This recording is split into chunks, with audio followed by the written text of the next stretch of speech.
In Inazuma 11 2, half of Raimon gets injured in the first match against Gemini Storm. The other half goes on to be the main team of Season 2, beating Alias Academy at the end of the season. But what if, in that first Gemini Storm match, it was those players who got injured, and the actually injured players were the ones who went on to be the main team? So that leaves us with Jim, Timmy, Steve, Sam, and Max. Now obviously that's not a lot of players, so we're going to mess around and add a few more here and there. Namely Eric and Bobby, who weren't actually at the Gemini Storm match, so they're absolutely fine. They can join the team. And because I absolutely adore him, let's throw on Todd.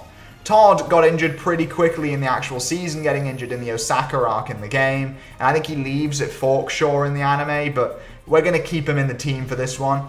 Just because he's Todd, he fits the vibe of the team. We're using the slightly more underrated characters. Yeah, Todd is there. So that gives us 8 players. We're going to have to mess with the formation a bit because you'll immediately notice we don't have a natural goalkeeper. So, who's going to play in goal for this team? Well, how about Jim?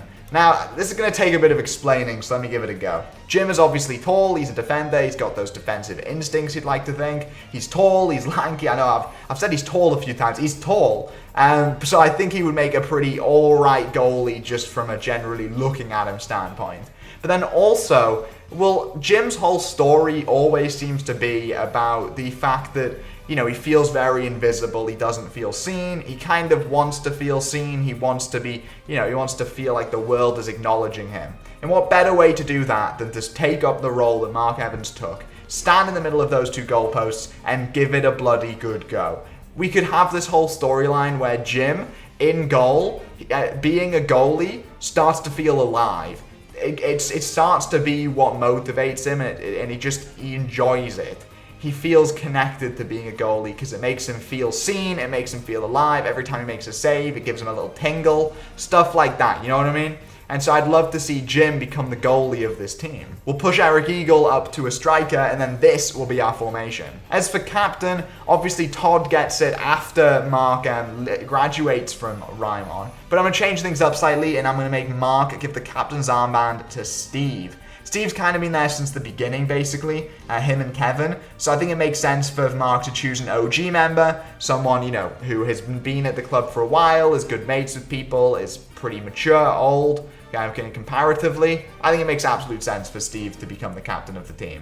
As for Mark, obviously he's injured, but knowing Mark, he would not stop at that. He would literally be out on crutches, deciding to become a de facto manager of the team, just so he can, you know, be there, just so he can support people. Also, he could be a cool goalkeeping coach for Jim, just so he can be there supporting, motivating. I mean, he absolutely has to be. He is the face of Raimon after all, and so I think it'd be cool to see him as a manager, working alongside the other managers, having to deal with the fact he just can't go out there and play. It's a new angle for Mark, and I quite like it. So now we're going to kind of run through the events of Season 2, see what new changes would happen because of this, and also see what new players would join. So the first arc is the Secret Service one. I imagine this one going really similar, except it would obviously be 8 players versus Secret Service. Lena would bring out some kind of tactic or whatever. Maybe Mark would give some motivation. Jim would do a cool save and get a little tingle, something like that. Then Tori would eventually join due to Mark's motivation and due to them, you know, obviously wanting to challenge Alias. I think Tori for this team would play purely as a defender rather than a midfielder.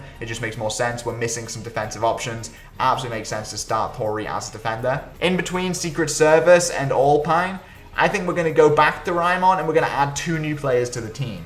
Thomas Felt and Shadow. We saw in the anime they are kind of meant to be Raimon's reserves in this case, and that's why I think it makes absolute sense for them to join in this case where we're missing a natural goalkeeper and we're missing another striker. This would obviously relegate Jim back to the fence, where he'd start to feel inadequate again. He wouldn't feel alive. He'd thrive to become another goalkeeper, and this would kind of trouble him for a bit. The next few arcs play out as regular. Obviously, Sean joins at Alpine. They go to Closer Divinity to take on Epsilon. They get Scotty onto the team. Now, the introduction of Scotty has mean we finally have, quite a few players on the team. I think we now have a roster of 13, meaning that Jim has been benched. Jim isn't good enough. Scotty has benched Jim, and now Jim, sitting on the bench, not feeling like he's being seen, going back to how he felt during Season 1, he goes up to Thomas Felt and Mark, and he says, Teach me to be a goalkeeper. Make me the best goalkeeper because it makes him feel alive. It makes him feel seen, so he's going to train his bloody ass off. The Royal Academy Redux arc happens.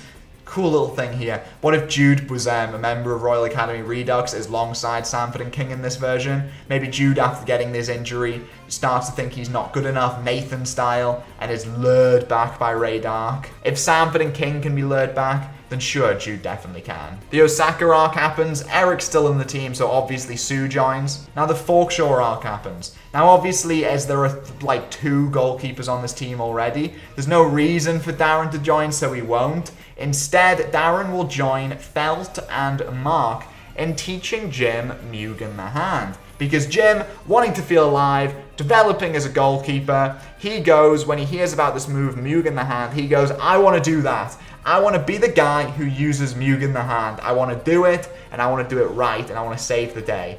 And that's what Jim is going to now learn to do. They never go to Okinawa in this version because there's no Axel to go find. There's no Fire Striker to hunt down. Then obviously you can have the Chaos arc. Aphrodite you can join temporarily. Nothing too important. During the Fuji Forest arc, Jim would learn Mugen the Hand. He would play in goal against Genesis, and he would use Mugen the Hand and save the day against Genesis. Raimon would win, and then finally the Dark Emperor's arc, where we get a brand new Dark Emperor's team, obviously. For reference, by the way, this is the current lineup of our new Raimon team, and this is the lineup for Dark Emperors. In goal, we have Darren LeChance, who's been tempted by the Alias Crystal after seeing Felt, Jim, and Mark. Wanting to become a stronger goalkeeper, he's quite easily tempted, and he joins Dark Emperors. It'd be cool if you had like a shadow version of Mugen the Hand, or a shadow version of Margin Hand. You know, I guess just that's Fiend Hand. But you know what I mean? Some kind of cool shadow variant of a Mark move. In defense, obviously Malcolm Knight and Jack Wallside. Joining them, Paul Peabody, because sure, and Gus Martin, because that would be hilarious. In midfield, imagine a Dark Emperor's jacked out Willie Glass, who just takes names, bounty hunts, absolutely destroys people. I want this all the time. Alongside him, the returning Jude Sharp from Royal Academy Redux, and also Neil Turner. Why not? And up front, Axel, Kevin, and Dark Emperor's captain, Nathan. I think this is a sick team, and I would love to take it on. If any Inazuma 11 modders want to make this Dark Emperor's team an Inazuma 11 mod for me, I'd really appreciate that. Now, in terms of special moves for Raimon, obviously I'd love to see Timmy and Sam develop Shooting Star into an actual move for them.